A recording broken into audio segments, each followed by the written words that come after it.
विधान परिषदेचे माजी सभापती श्रीमंत रामराजे नाईक निंबाळकर आणि विद्यमान आमदार सचिन कांबळे पाटील यांच्यात वाकयुद्ध चांगलेच रंगताना दिसून येत आहे.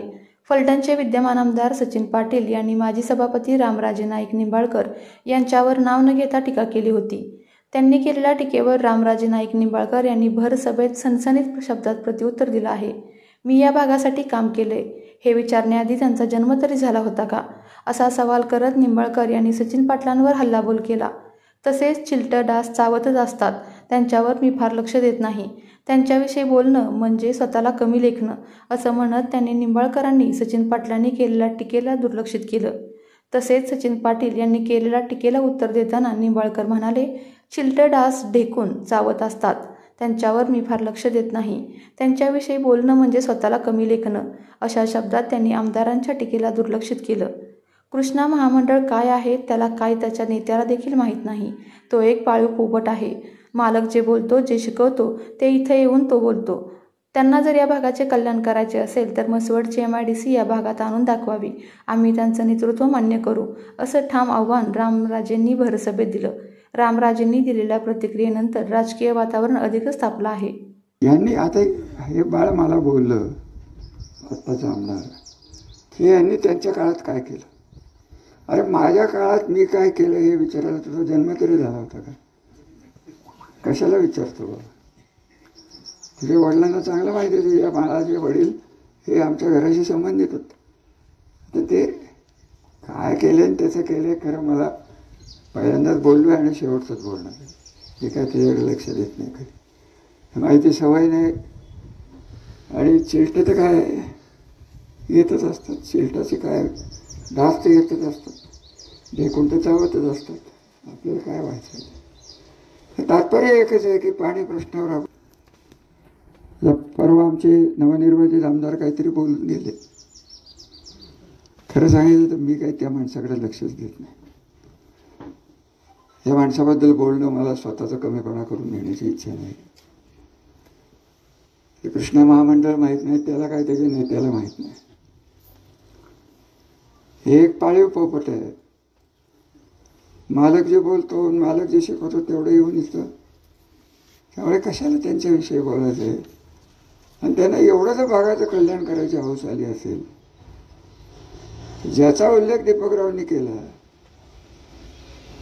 त्या NICDCची MIDC मसवडमधनं इकडं आणून दाखवा ना, आम्हीच तुमचं नेतृत्व मानतो.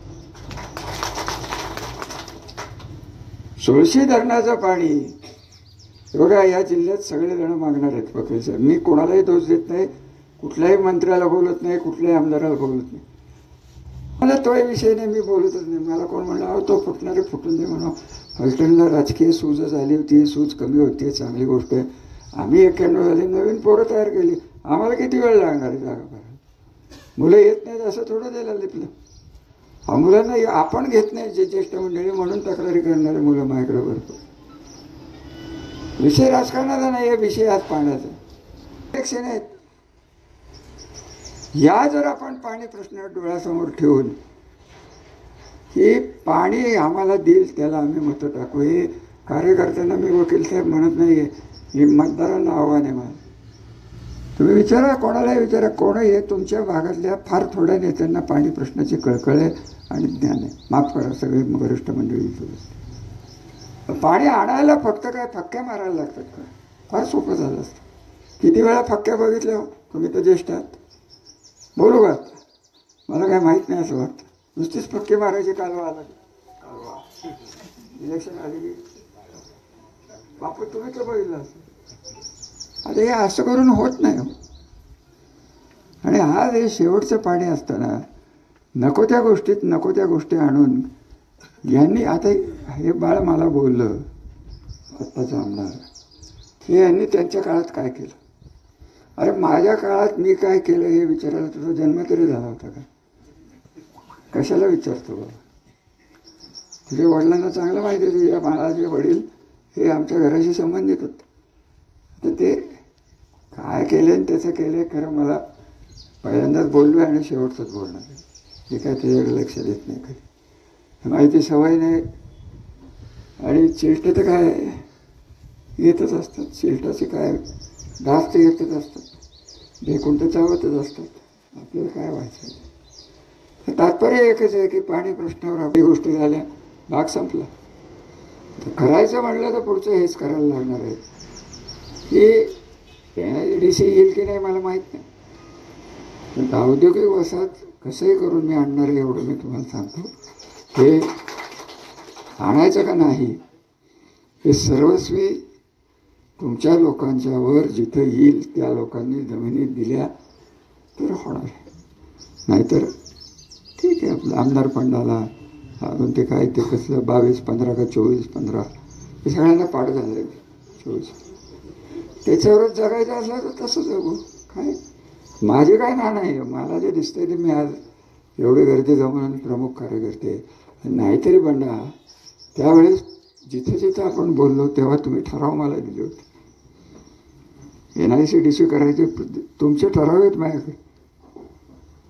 तुम्हाला काही अंधारात ठेवून केलं होतं का? सगळं सांगून करू.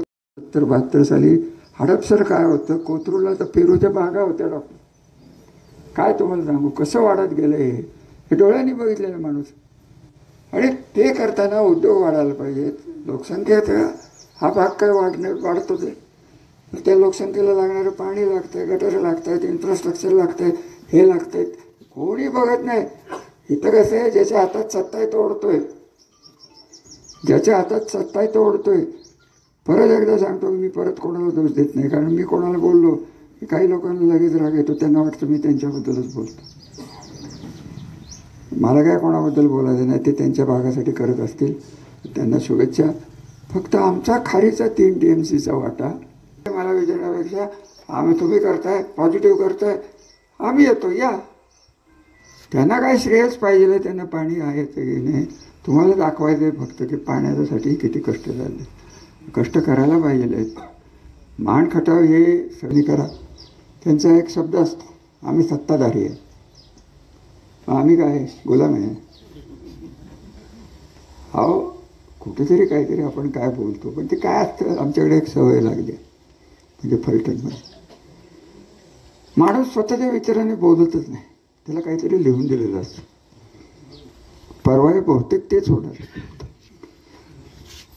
आणि दहीगाववाल्याला तर माझी विनंती आहे की तुमच्याकडे राज्याचं फार मोठं नेतृत्व आलं आहे, तर आपलं सांभाळूनच राहा. मला काही जास्त बोलायला लावणार. तुम्हाला वाटेल की रामराजाने एवढं कळतं कसं, हे डबडं कशासाठी ठेवते. आपल्या तालुक्यातील जिल्ह्यातील बातम्या सर्वप्रथम पाहण्यासाठी आजच सातारा न्यूजला YouTube चॅनलवर सबस्क्राईब करा, लाईक करा, शेअर करा आणि बेल आयकॉन प्रेस करायला विसरू नका.